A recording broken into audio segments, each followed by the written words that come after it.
Hi, welcome to Human Tech, a podcast about the intersection between humans and technology. My name is Guthrie. I'm here with Susan. Hi, Susan. Hey, Guthrie, how are you today? I'm doing well. It's very gray and cloudy here. It's kind of a little bit cloudy here, but you know what? It's June. It's warmish. It's not hot, but it's not snowing, so I'm very happy.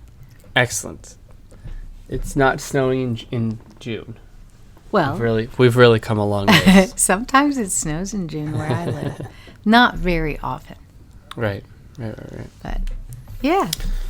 So what are we talking about today? Today's topic is partitioning. Partitioning. Yes, partitioning.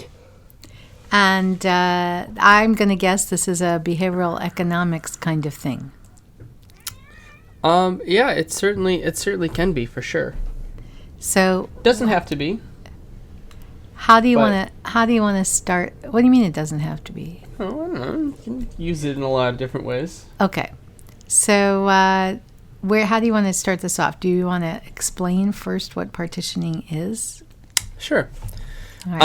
How about, do you want to start by just talking about framing? Framing. So you want to talk about partitioning and framing together? Yeah. Sure. Go right ahead. They are related.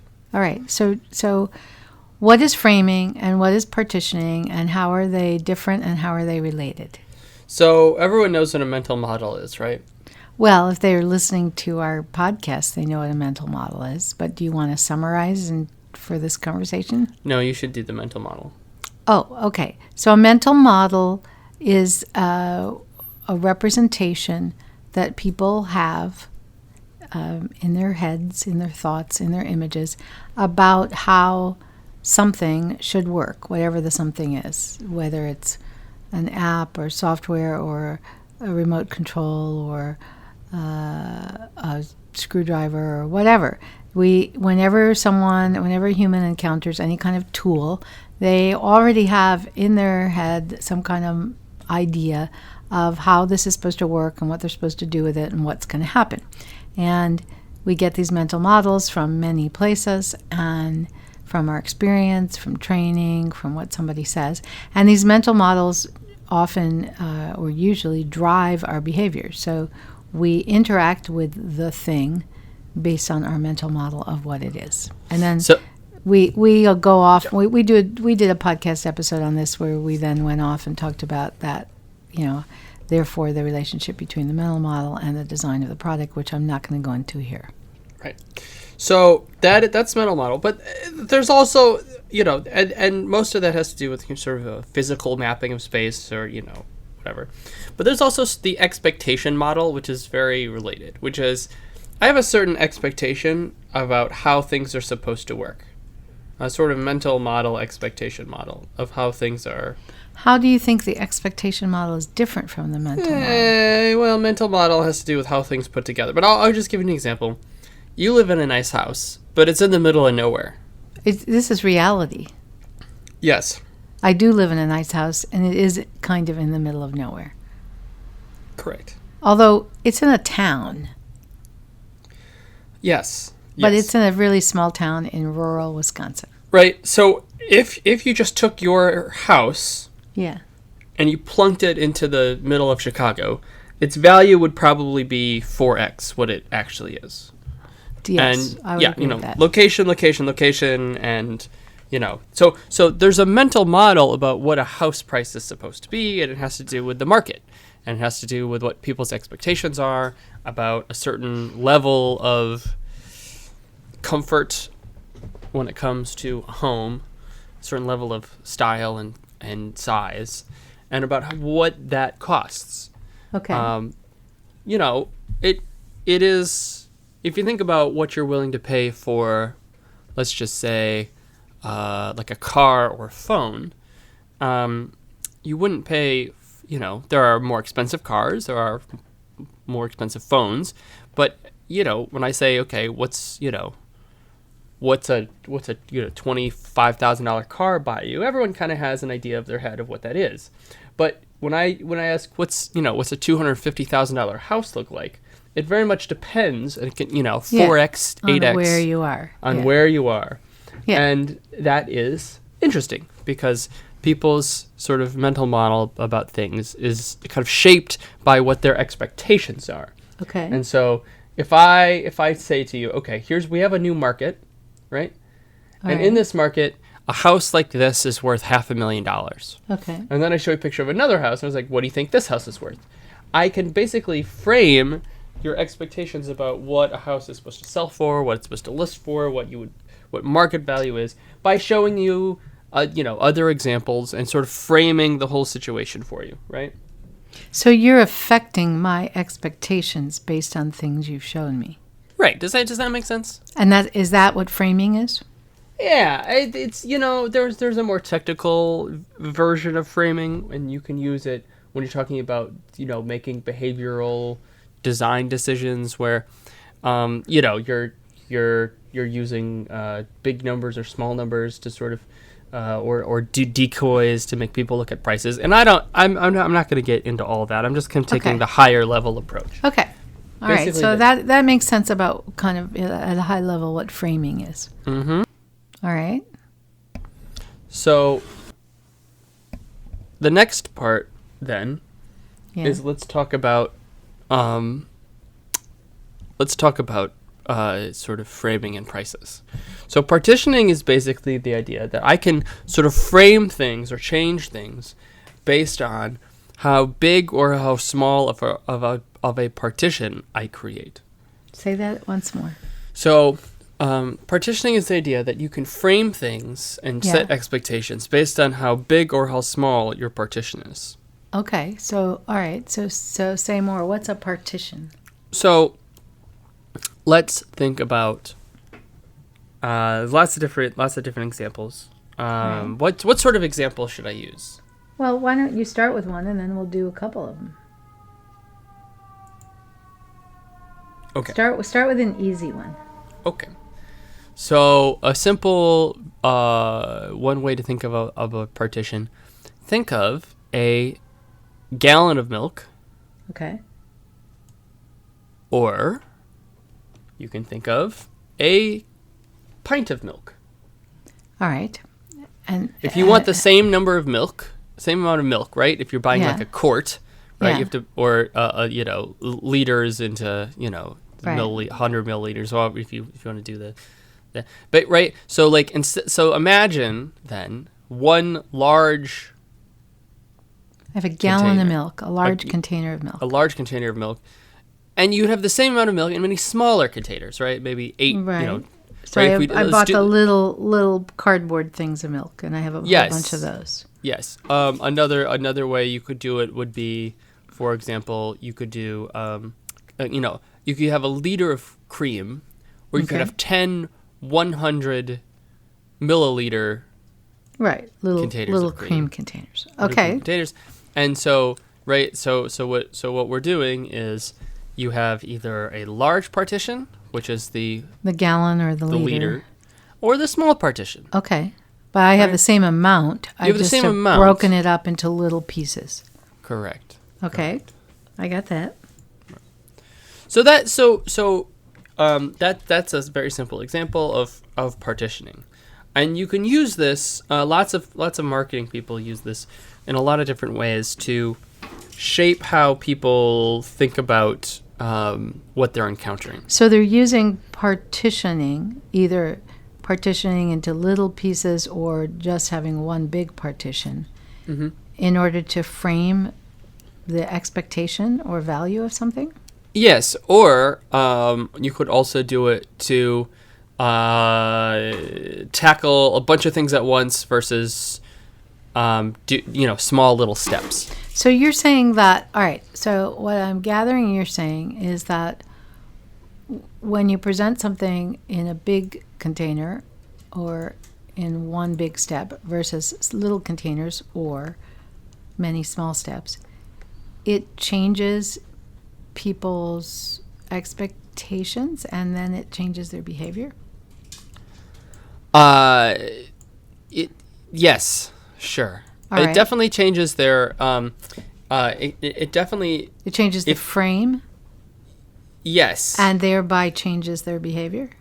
Yes, I think Can you give us a concrete example? Well, not like literally concrete, but can you give us a specific example? I can give you some more examples, sure. Well, I mean, you gave us the milk, but I'm not sure how that, or the cream, but I don't, that you haven't said yet how that's going to affect my behavior. Sure. So I'll give you a couple examples. So the first story I like to tell is the Doritos story. And it goes like this. I've heard your Doritos story. Yes, it goes like this. Imagine I sit you down on your couch. I don't like Doritos. Well, I know. Just pretend that I do. So I sit you down on the couch on my couch, and I put on Game TV, of Thrones. Whatever your most bingey show is. Right now, Esports I'm rewatching Game of Thrones. So Game let's of Thrones. do that. Okay. Yeah, whatever it is. Whatever it is. Right. I put that on. All right. I'm sitting on the couch. I'm binge watching Game of Thrones. Mm-hmm. Okay. And so I go up to you. Yeah. And I give you your favorite sort of guilty pleasure snack. We'll pretend it's Doritos. Yeah, could be Doritos, could be granola bars, kale chips, radishes, whatever it is that you can't. We'll say Doritos. Yeah, you can't help but just munch Doritos. away. Okay. Right. All right. So, you're munching.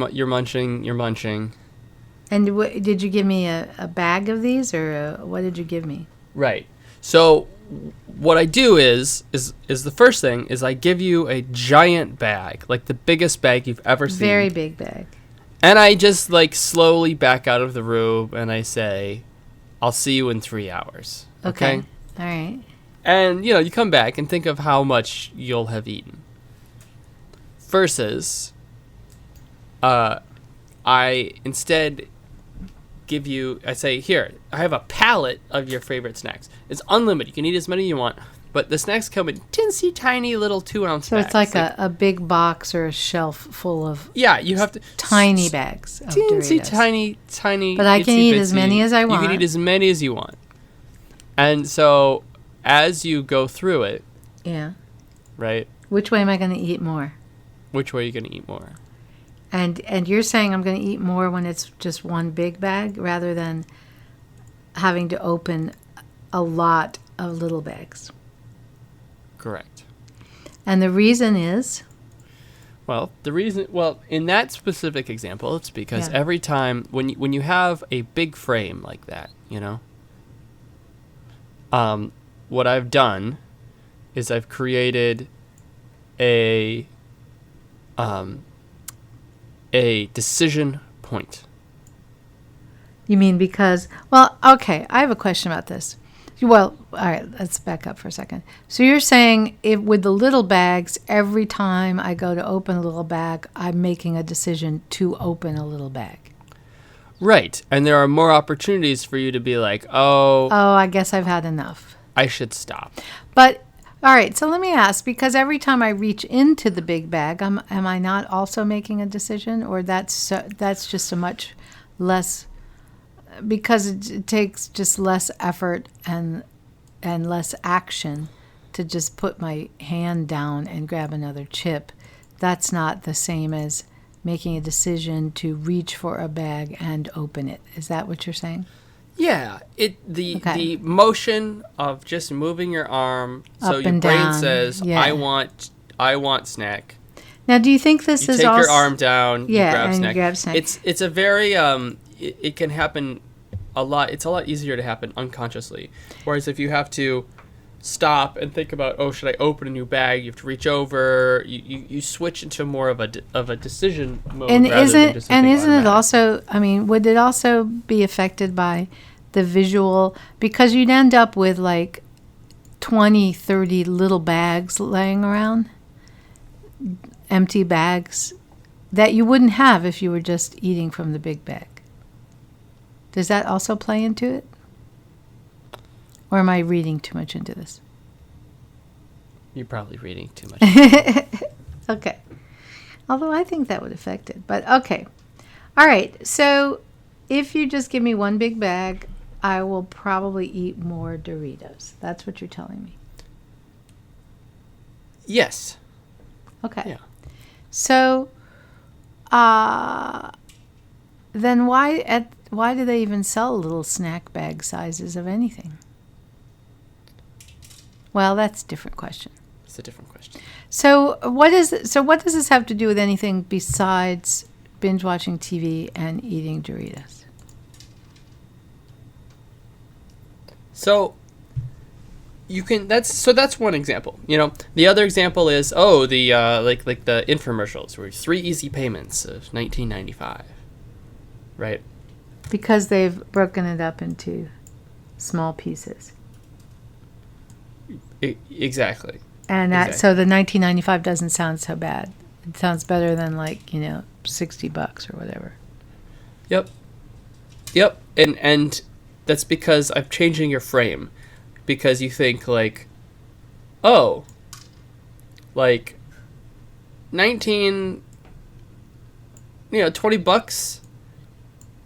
So this is this thing worth $20? Yeah. So I guess it's about worth it. It's interesting because it's relatively recent, isn't it? That, for instance, all the software subscriptions, software as a service, that we all have, to whatever it is, right? Is now, typically now the way you purchase it is you pay X number of dollars a month, or your Netflix streaming service, or right. It's all per month. And so do you think that makes it more likely that people will sign on because it's it's only $14.99 a month? Yes, absolutely. Imagine if Netflix said, you're calculating. Said, all right, hey guys, we have this service. You can watch unlimited videos. Hold on. And it's $900. What? Yeah. How long does $900 get you? Well, it gets you a 5-year subscription. That's a lot of money. $900, right? Think of what I could buy for $900. Well, that's interesting because if you add up all the streaming services you have, if you have Netflix and you have HBO and you have Hulu and right, you're probably paying. How many years have you been paying Netflix? I don't even want to think. That was about back it. though. You've been using them since the since they came out. Yes. I love it. Lately, I've been noticing whenever I sign on to some of these services, they say valued member since. And then I look at that date and it's like, oh my gosh, I've been doing this for a long time. But you're right. So this is interesting because, there was recently. You've been a member for a long time. You've probably paid Netflix over $1,000. Really? You must have. And yet, all right. So I remember. Amazon raised their Prime price recently. Mm-hmm. And that's per year. They don't do that per month. They do it per year. And it does sound kind of expensive when you think about it per year. Right. So I wonder why they do that. Why don't they do it per month? We don't know. It's, they don't want you to think about it, I would imagine. They don't want you reconsidering every month whether you should keep it. Yeah. Could be. It could be part of it. All right. So you're saying if you break it up into little pieces, then it doesn't seem like such a big deal and you're No. Wait a minute. But isn't this paradoxical? What is the paradox? If you break it up into little pieces, right? 3 payments of $19.99 or Netflix is $14.99 a month or whatever it is. Mm-hmm. Then you're saying that frames it in such a way that you are more likely to do it because it's not as expensive. But on the other hand, aren't you running into constant decision points? If you're paying attention, there's the difference. Because You're not. I'm not paying attention. My Netflix is just getting charged to my credit card, and I just don't, I don't look at my credit card statement in that much detail, and especially, Netflix, it's just like, oh yeah. I see what you're saying. Because I'm not, if they sent me notices every month that said, we've just charged your credit card, then I might notice it more, right? And then partitioning might have a negative effect. So it's a little nuanced here. Oh, yeah, absolutely. So how do you decide whether you should partition something or you shouldn't partition something? Well, again, everything is partitioned. It's just a matter of whether you're thinking. How should you decide? How do you decide if you're a product owner? Right. How do you decide whether you should partition it into little pieces or more little pieces or less bigger pieces? Right. So if you want to make a big scary number look small, use a lot of small partitions. So if I don't want people to notice that they're spending $900 on their Netflix, right, because that would be a big scary number, then I should just use a lot of partitions. Yes. All right. Now what about the opposite? Why would I not want to use a lot of little partitions? Well, why would I want to have a big partition? So big partitions can make potential benefits seem better. They can make if you're trying to scare someone. Give me an example of why I would want to use a big partition, because I'm kind of just thinking everyone should always use little partitions. So let's say I'm trying to scare you into stopping to smoke. And I say, think about how much tar is in half a pack of cigarettes. And you're like, well, cigarettes are very small. It's probably like nothing. But then if I show you to a pile with 300,000 cigarettes, and I think of all the tar that goes into your body, you kind of go, oh, that's like a lot. Right, so I've used, and that's how much, cigarettes you'd smoke in 30 years of smoking or whatever. Yeah. Does that make sense? Yeah. Or if, going back to your Doritos example, I want people I want to encourage. I just want people to keep doing what they're doing, then I don't want to remind them of what they're doing. All right. Now I have to, this is where I have to say, this sounds very manipulative, Guthrie. And Am I supposed to You're Do I care? I don't think I care. You're supposed to tell me how, no one should ever use this in a manipulative way. I'm not going to do that. Because everybody does use it in a manipulative way? I mean, it's not like everyone uses it in a manipulative way, but it's just like advertising companies have been doing this for forever. Yeah. Right? Yeah. This is not.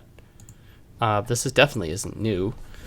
You can partitioning works that way. Think about it's really easy. You can combine partitions with a bunch of other effects to make it even better. So you can also frame things by having the partitions, but then imagine that you have you're at a restaurant. Okay. And let's say you want to make it look like you're getting a lot of food. Okay. You could have one plate where you pile on all the appetizers. Let's say you get the appetizer sampler, right? Yeah. You could have one plate and you put all the appetizers on the plate. But imagine this thing where you have each appetizer on a giant plate, but there's only a little appetizer, right? But you bring out 10 plates and it looks, huge, right? So you're not only are you using the partitions to have smaller partitions to make it look bigger, you're also using the frame. You're also framing these partitions. Oh, interesting. In a certain way by by displaying them. So what should I bring out? A lot of little plates? Because then the plates look full? Sure. And there's a lot of them? Yeah, and it's definitely going to, how do I say this? It's definitely going to depend upon how you... It's definitely going to depend on the situation, so I can't give like a hard and fast rule. Like it might depend on the color of the plate and the color of the dish, and like there's like, you know, that one can be that can be a little complicated. Do restaurants know about this? Some of them probably do. You know, yeah. I still remember this. I was at this restaurant, a very, pretty fancy restaurant for me. Okay. And they brought out, I guess it was an appetizer, and it was on a very rectangular plate, very thin, but long. And there was this little, just in one corner was this little bit of food. And the entire plate, I think I even took a picture of it, was empty, except for this little sliver of something with a little dollop of sauce. And I didn't understand why they did that. What is that about?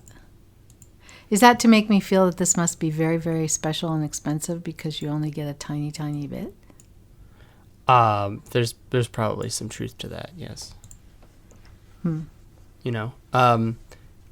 There's, it does. You put a big thing on a little thing on a big plate. It will appear to be. It will look full. I think that's what's happening. So, do you think that most businesses and organizations, no matter what they're, whether it's food, whether it's software, whether it's services, do you think they consciously make these choices? Do you think they test these choices, or do you think it's just, they're just doing whatever their competition is doing? I'm sure people are mostly just doing whatever makes sense to them, and they don't think about it very much. But hey, a lot of businesses charge by the month, and then if you pay by the year, you get like a discount because you have to like coax people into paying by the year. But people want to pay by the year, or companies want people to pay by the year. There are good reasons to pay by the year. Well, you avoid all these decision points where they may decide to stop using your service. Yeah, exactly. But, so yeah, that's an interesting conundrum, because you want people to pay by the year so they don't stop using it mid-year. On the other hand, they're more likely to pay if it's the smaller number. Mm-hmm. Yeah, for sure. And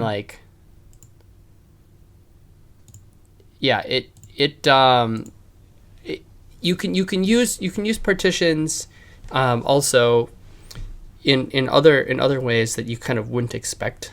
You mean besides like how to price your service? Yes. So all right, like what? So think about if you you can use it to, for example, there was a study where they were talking about, this is back in the days when you had like cell phones and dropped calls. Mm-hmm. Right? And so number of calls dropped, right? Okay. Well, if you want to make it look, let's pick how many calls per, let's just say 100 out of every 100 calls, okay? Let's say 4 calls get dropped. That's what does that mean, get dropped? You mean like you're talking on the phone, but then all of a sudden you lose your call? Yeah. Okay. Right. So, okay, fine. So that's sort of the situation.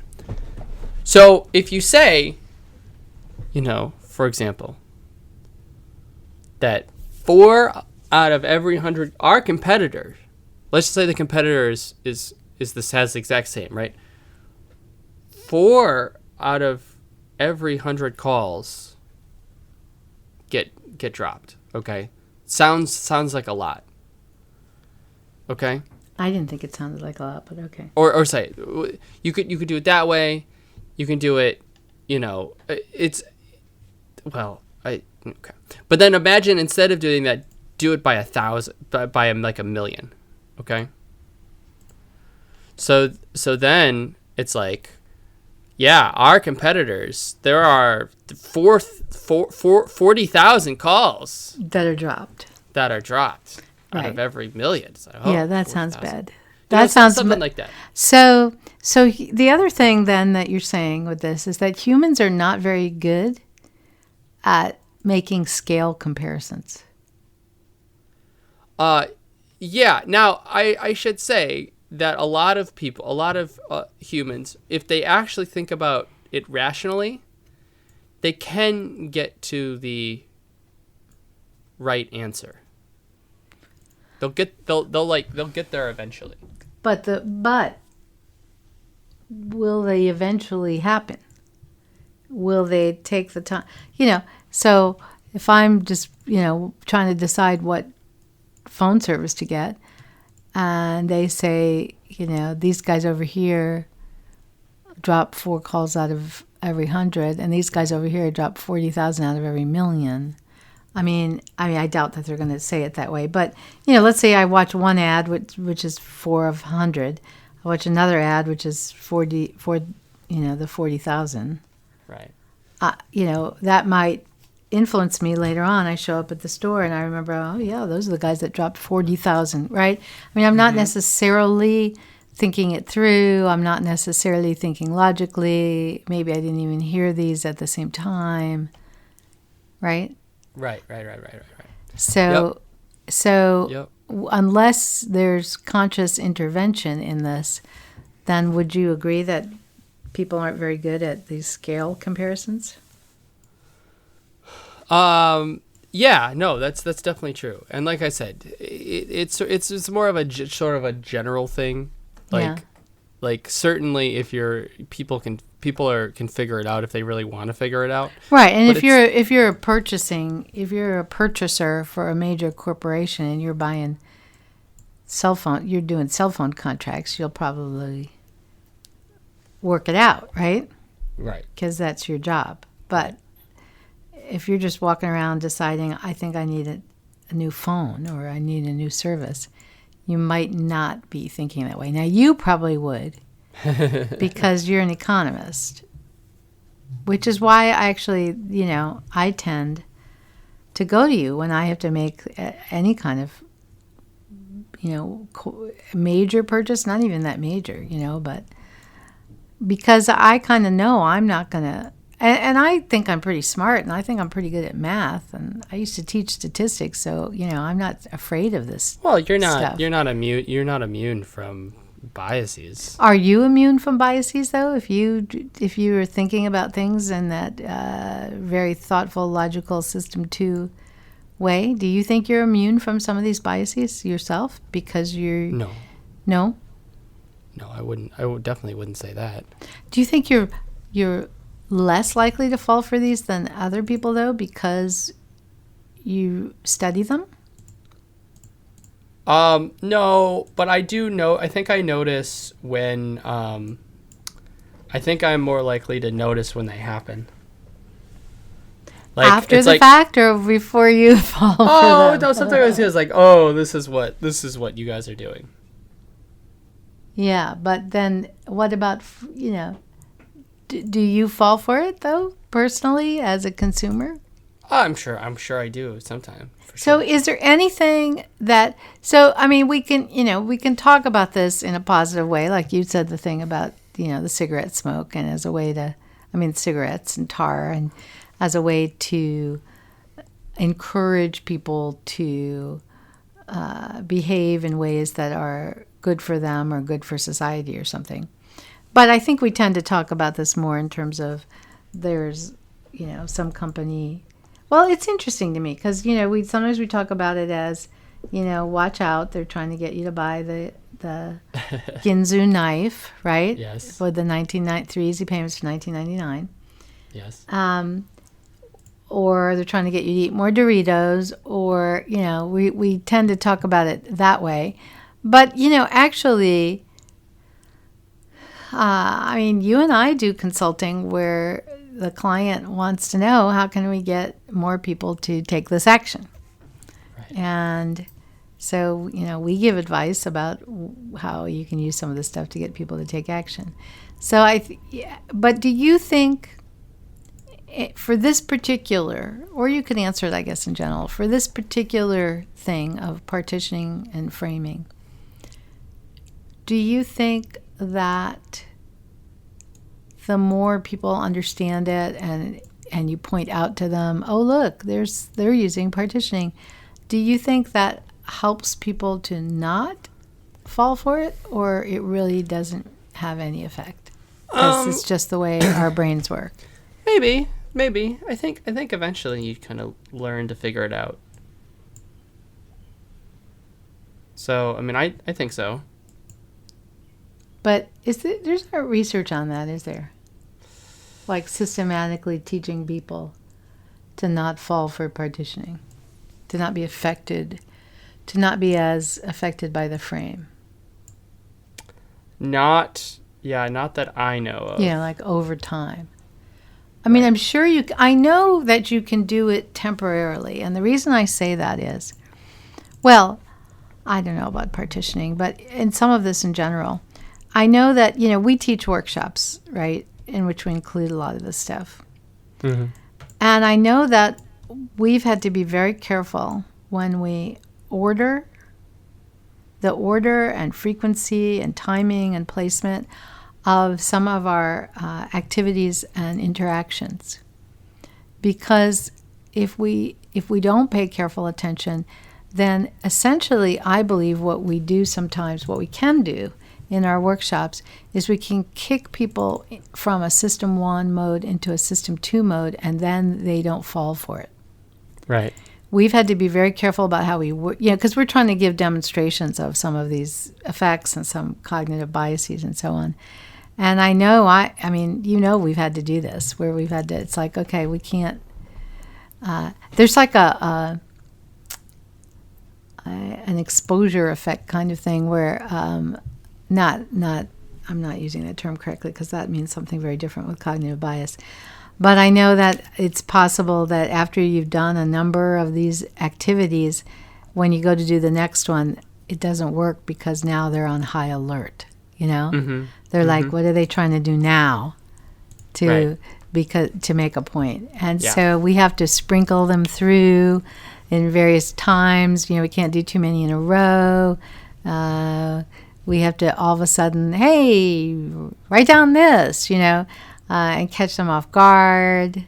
Otherwise, it won't have an effect. So Right. So it is possible that temporarily you can get people to pay more attention to this stuff, but I think that's really temporary, and I don't think out in the real world, you'd be able to train people to be on guard. I don't think so.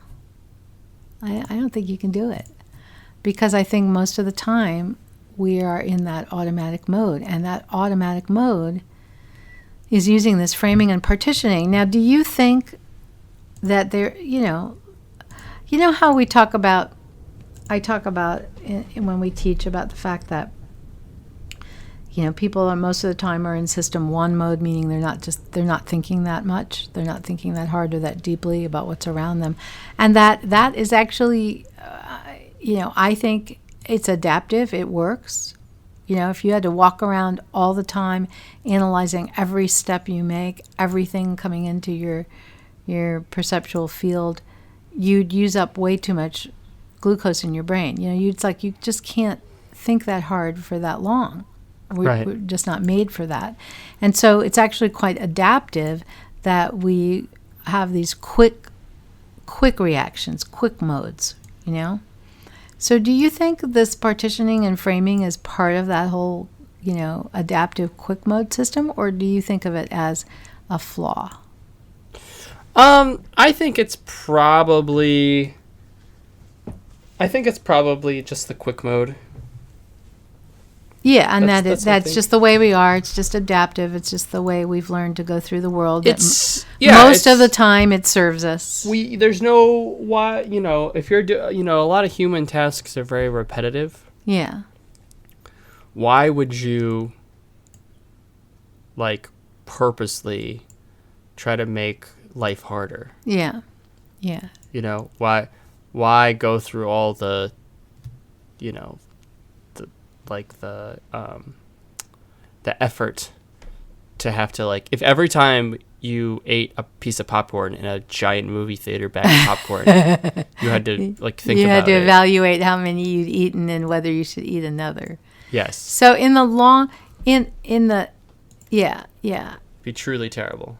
Yeah. So, So, then I want to know all these summarizing from everything we've been talking about. Then, do you have any general advice either for consumers or for organizations that are trying to get people to change behavior? Do you have any general advice about partitioning, or you really can't? It really depends on the context, the situation, the people.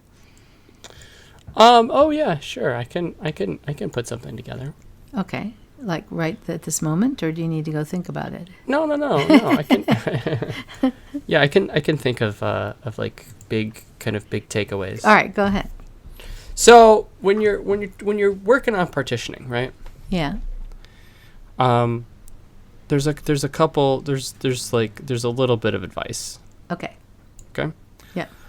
Again, if you're trying to make big scary numbers, you just think about what's the goal. And if you want big scary numbers to look small, you use small partitions to break them up. If you have big scary numbers that you don't want to seem so scary, yes, then you should use more partitions that are all little numbers. Correct. Okay. Yes. If you have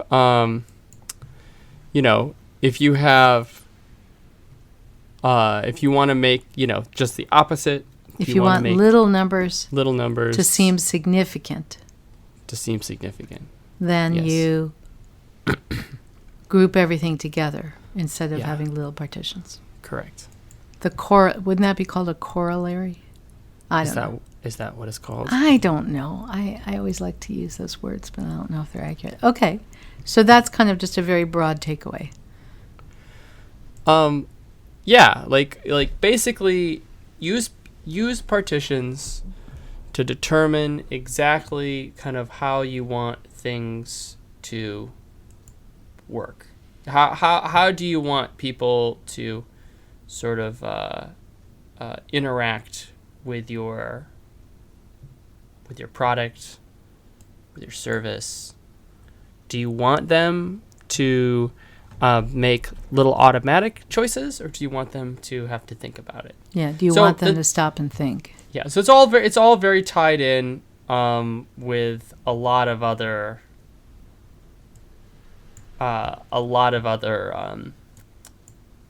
cognitive biases, for sure. So you mean it doesn't work alone? Yeah. I mean, we're talking about one thing. Yeah. We're talking about effects that that you're gonna run into all over the place. And this is back to that idea of fear of loss and being lazy, and I think that's part of the nuance thing. And I like teaching this stuff, but I know that when we teach, for instance, our behavioral design workshop, we even say, okay, but this might be more nuanced than you think. We say that about a lot of things. And just had a real nice thunder there. Who did? Oh, I can hear that.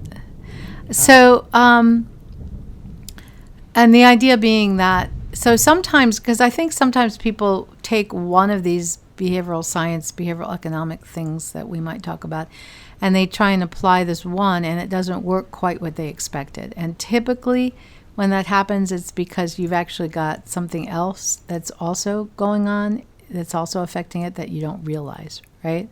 Right.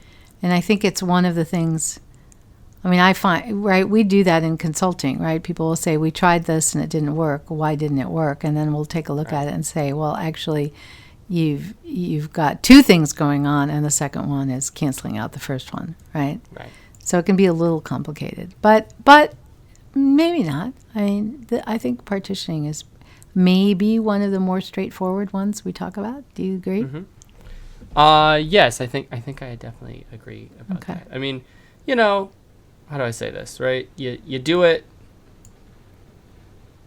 You try it. Yeah, you try it, you see what happens. Yeah. It's probably going to work out. So, Guthrie, thanks for explaining all that. So I did I do a good job? You're asking me? You got to ask your audience. I think you did a good job. I mean, I've heard you talk about this before, but usually when we're talking about this, we have like 10 seconds, or 2 minutes max, right? It's in a workshop, or we're talking to a client about it in a meeting. And so this was helpful to me because it allowed me to dig in a little more than like I said, I hear you talk about this, but I like that we were able to dig in a little bit deeper. So just to can I mention something? Can I make a plug here about our workshops? So this is one of the many things we teach in our behavioral design workshop, which I'm going to say at this point, Guthrie, that we can say it is now our most popular workshop. Would you agree with that? Yes. For right now, and that might change in the future. But we probably teach more of this one workshop than we teach of any of our other workshops. And we have a 1-day version and a 2-day version, and it is a lot of fun and also interesting and informative. And so if any of you guys listening out there are interested in bringing us in to teach at your place, or hosting one of our workshops for your organization or your professional association, let us know, because we like to teach it, right? Absolutely. Guthrie, if people want to get hold of us, what is the best way for them to do that? Probably to email. Yeah. info@theteamw.com, I would imagine. Yeah. And anything else you want to add before we sign off?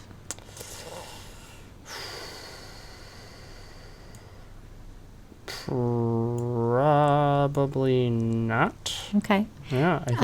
I want to thank everyone for listening, and let your friends and colleagues know about our podcast, and subscribe wherever you subscribe to your podcasts. Yep. And we'll sign off before the thunder and lightning engulfs Guthrie. Or he loses his electricity or something. That is not going to happen. Okay. That's not going to happen. All right. Bye, Guthrie. All right. Bye.